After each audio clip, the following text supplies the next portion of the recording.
بسم الله الرحمن الرحیم. یو زنانه یو سوال را لېږلی دی چې زه یو ښه خاندان سره تعلق ساتم او ورسره کالج کې سبق وامه.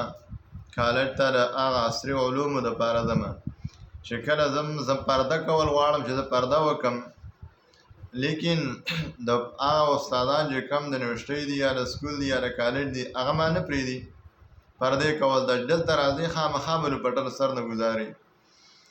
نو اوس دا سوال یې لیکلی دی چې ما له څه کول پکار دي؟ آیا پرده لرې کول پکار دي ما له چې سرتور کم او د کالج له ورځم روزانه، او که نه زه پرده کوم او سبق پرېږدم سکول پرېږدم؟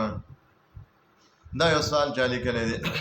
د هغې جواب دا دی چې ګوره کله یو ځای کې چې کوم دی د الله تعالی حکم ماتېږي، دا پرده د الله تعالی حکم دی، دا پرده د الله تعالی حکم دی. نو لا طاعت للمخلوق فی معصیة الخالق. یو خو دې حدیث کې راځي چې که پلار او مور ته مجبوره کوي دغه تعلیم ته، نو د مور او پلار به نه مني. که دا استاد د یونیورسټۍ یا د سکول ته مجبوره کوي دې ته چې بې پردګي وکړه او سر نه پرده لرې کړه، نو بیا به هم له دې نه مني. که دې نه پرېږدي چې نه یا به زمونږ د قانون مناسب چې کوم د سرتوره کالج ته راځي، یا به ته چې کوم د زمونږ سکول ته نه راځي.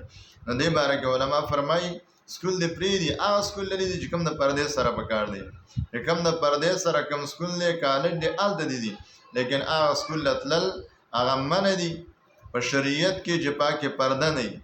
کم هلکان کمې جنکۍ چې مخلوط تعلیم کوي یاد ساتئ، ګوره دغه مور او پلار ته دوام چې خپل اولاد خرابوئ، خپل اولاد د جهنم طرف ته دیکې ولا ورکوئ، خپل اولاد جهنم طرف ته تاسو چې کوم دی ورولئ مه کوئ. داسې کار مسلمانانو داسې کار مه کوئ، خپل اولاد تعلیم وکړئ خو د دین سره